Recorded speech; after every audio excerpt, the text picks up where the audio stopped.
नमस्कार मंडळी, पूजा अँड रुद्र ब्लॉगमध्ये आपल्या साऱ्यांचं भरपूर सारं स्वागत आहे। श्रावण महिन्यात येणारा पहिला सण म्हणजेच नागपंचमी हा एक पारंपरिक सण आहे। त्यासोबतच हा सण श्रावण महिन्याच्या पंचमीच्या दिवशी साजरा केला जातो। कारण त्याच्यामधली एक पुराणातली गोष्ट आहे ती की अशी की श्रावण शुद्ध पंचमीला भगवान श्रीकृष्ण कालिया नागाचा पराभव करून यमुना नदीपात्रातून सुरक्षित बाहेर आले। तेव्हापासून हाच दिवस आपण नागपंचमी म्हणून साजरा करतो। दरवर्षी स्त्रिया आणि मुली या सणाची खूप आतुरतेने वाट पाहत असतात। याच दिवशी खूप ठिकाणी स्त्रिया झोकाळे खेळतात, झिम्मा, फुगड्या असे पारंपरिक खेळसुद्धा खेळतात। त्यासोबत नागपंचमीची गाणीसुद्धा आपल्याला म्हणताना दिसतील। पूर्वी सासूरवाशीण ज्या मुली होत्या त्या माहेरी जायच्या, कारण हा जो सण आहे हा माहेरवाशिणीचा सण आहे असं म्हटलं जातं।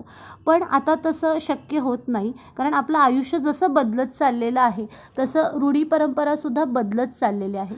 नागपंचमीच्या आदल्या दिवशी म्हणजेच विनायक चतुर्थीला नागोबाला भाऊ मानून उपवास स्त्रिया आणि मुली करत असतात। या दिवशी खूप ठिकाणी भाजका उपवास करतात, तर काही ठिकाणी उपवासाचे पदार्थ खातात। नागपंचमी दिवशी अन्न उकडून खावे, त्यासोबतच तवा ठेवू नये, तळू नये, भाजू नये, शेतीमध्ये खंदू नये, जातं दळू नये, कात्रीने कापू नये, सुरीने कापू नये, अशा अनेक प्रथा आहेत। या प्रथा का पडल्या याची कहाणी किंवा कथा जी आहे मी तुम्हाला सगळ्यात शेवटी सांगणार आहे। आणि सगळ्यात महत्त्वाचं, ह्या दिवशी नागपंचमी दिवशी महानैवेद्याला खूप ठिकाणी पुरणाचे दिंड किंवा उकडीचे मोदक सारण घालून गुळखोबऱ्याचं सारण घालून केले जातात। नागपंचमीचं महत्त्व असं आहे की नागोबाला भाऊ खूप स्त्रिया मानत असतात, त्यामुळे जर भावाचा उपवास करून नागदेवतेची पूजा केली तर आपल्यावरती महादेव प्रसन्न होतात असं म्हटलं जातं।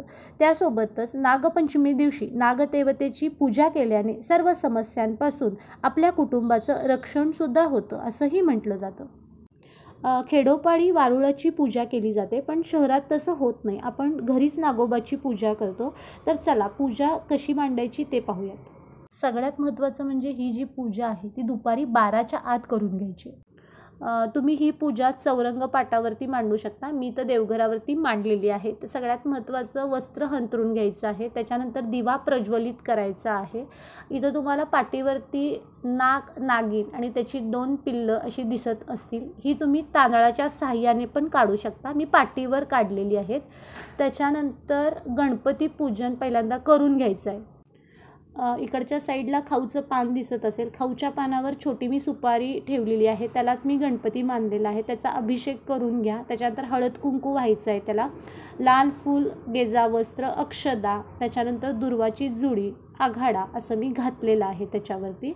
आणि मग त्याच्यानंतर जे मागे नागोबे जे दिसत आहेत त्याच्या खाली मी तांदूळ थोडे ठेवलेले आहेत आणि त्याच्यानंतर त्याचीसुद्धा पूजा करून घेतलेली आहे। हळद कुंकू व्हायचं आहे, त्याच्यानंतर गेजावस्त्र घालायचं आहे, दुर्वाची जुडी, आघाडा, त्याच्यासोबत पांढरं फूल, अक्षदा असं सगळं वाहिलेलं आहे। त्यासोबत इकडे पाठीवर जे नागोबा काढलेला आहे, नागोबा नागिन जे काढलेलं आहे त्याचीसुद्धा सेम तशा पद्धतीनं पूजा करून घ्यायची आहे।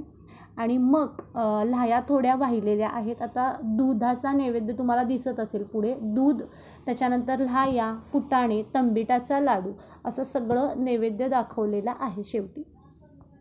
हे झाल्यानंतर धूप, त्याच्यानंतर अगरबत्ती लावून घ्या आणि सगळ्यात शेवटी तुपाच्या वातीनं जे आहे ते आरती करून घेतलेली आहे। अशा प्रकारे आपली नागपंचमीची पूजा इथे संपन्न झालेली आहे।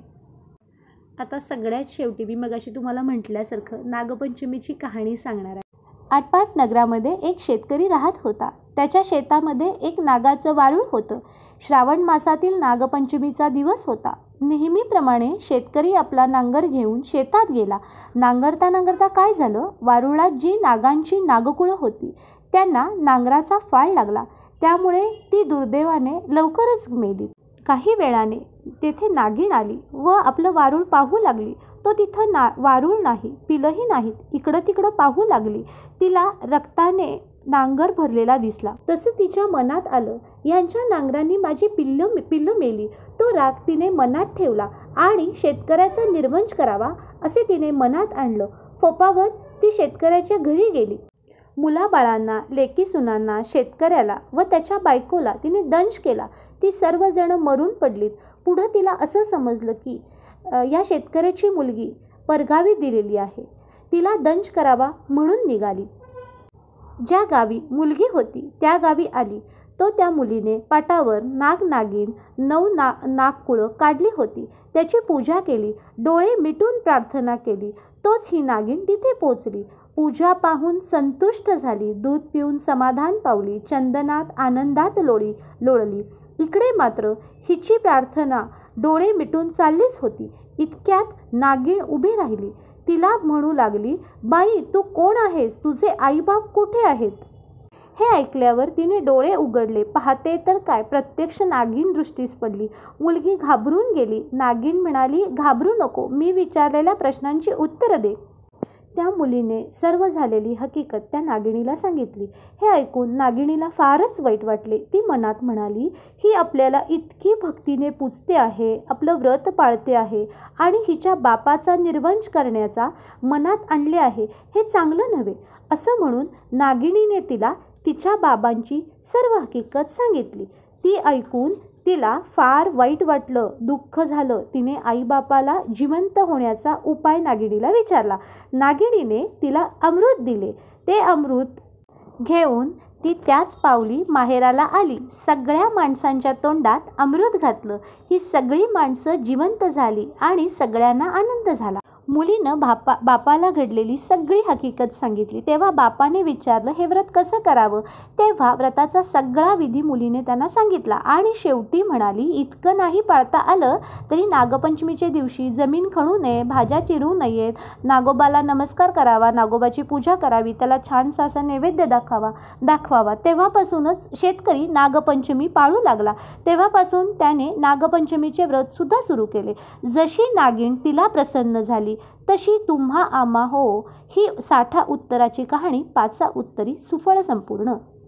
तर चला मंडळी, मी या व्हिडिओचा इथंच एंड करते. तुम्हाला व्हिडिओ कसा वाटला हे नक्की मला कमेंट सेक्शनमध्ये सांगा. आणि मागच्या व्हिडिओमध्ये मी तुम्हाला म्हटल्यासारखं श्रावण मास चालू असल्यामुळे वेगवेगळ्या सणावाराची माहिती मी तुम्हाला देणार आहे. तर त्यासाठीच आजच चॅनलला फॉलो करा.